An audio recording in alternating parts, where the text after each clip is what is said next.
আরে চাচা আপনি ওই জায়গায়? হ্যাঁ বাতিজা, আপনাকে আমি সব জায়গায় খুঁজছি, চাষ চলে খুঁজলাম, ওইদিকে আপনি পুকুর পাড়ে যেখানে আপনি আড্ডা চলে যেতে পারছেন। বাতিজা আমি চিন্তা করতেছি দেশটি, এই দেশের কি অবস্থা, যেখানেই যাই খালি খুন খারামি হাঙ্গামা লাগাই আছে। কিন্তু আপনি যদি একটা রাজনৈতিক নেতা, এই নেতাদের উপর দেশ চলতেছে, কিন্তু ওই নেতারা দেখে দেশের জন্য কি করছে, এই যে গরিবদের অর্থ সম্পদ আত্মসাৎ করে ওরা বাইরে পালিয়ে যাচ্ছে, কিন্তু আপনি একটা দেশের জন্য ভেবে কি করবেন আপনি বলেন?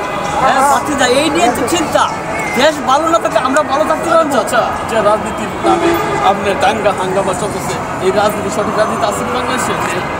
আচ্ছা নেই, তাই তো দেশের জন্য চিন্তা। দেশটা কেঁদে কেঁদে বলছে বাবা তুই শান্ত হ, বাবা ঘুমিয়ে পড়ো, অথচ ওরা কি শান্ত হচ্ছে? হচ্ছে না, কোনোদিন হবে ওটা। দেশের কথা ভুলে যান, নিজের কথা ভাবেন, নিজের শান্তি থাকলে এটা বড় শান্তি। ঠিক আছে বাতিজা, ঠিক আছে, রাজনীতি বাদ দেন, রাজনীতি চলতেছে, দেশের কথা মনে রাখতে ভুলে যান চাচা, ভুলে যান, মনে রাখলে